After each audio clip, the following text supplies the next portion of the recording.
Hey man, great to hear from you. So, I see that university has taken its toll on you, man. Well, been there, done that, and I'm glad it's over. But anyway, regarding the video quality, make some tests and try to find the best setup during daylight, which would offer the greatest image quality and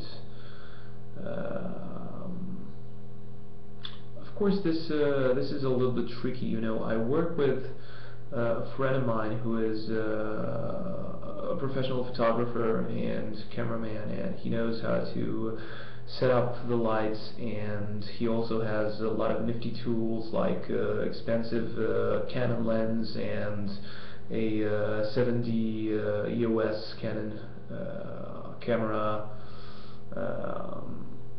and we spend a lot of time to set up the lights before starting to shoot the video lessons.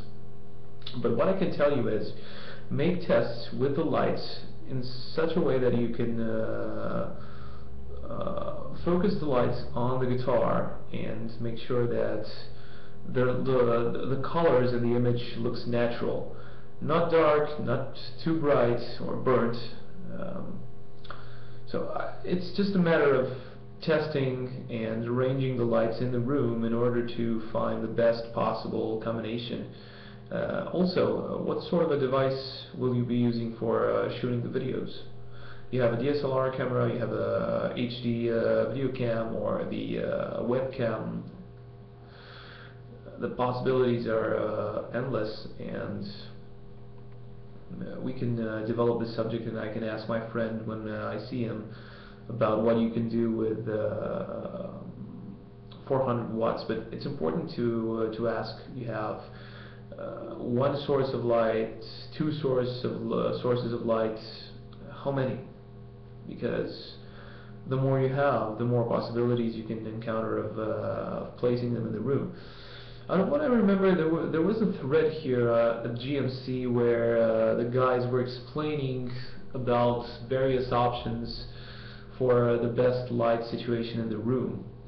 Also, I'm mainly shooting my videos at night, so I'm only using artificial light.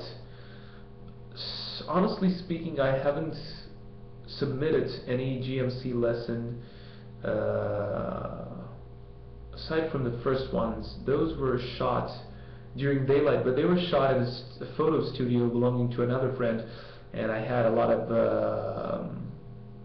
curtains which were covering the windows, and otherwise there were all sorts of lights.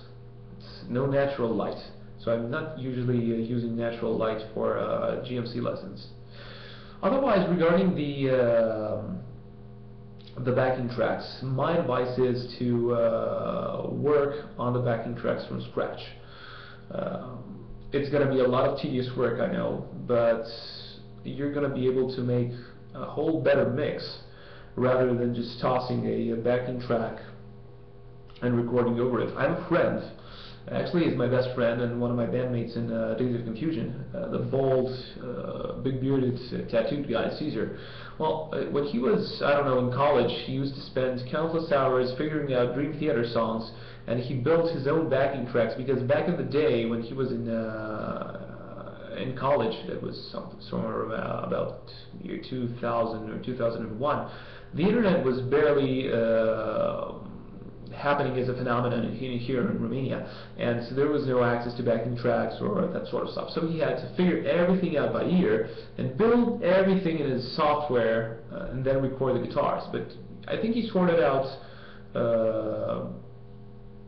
I think he actually sorted out all of Dream Theater's famous songs note for note and beat for beat in backing tracks and guitar playing. Pretty awesome ear work, software work, and guitar work. So my suggestion to you is to try it. Green Day is not that difficult to sort out. I think in a few hours you can get it down and come up with a decent mix.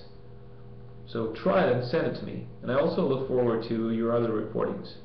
We can keep talking about the lights setup, and I'm going to ask my friend and see what he has to say about it. Okay? See ya, man.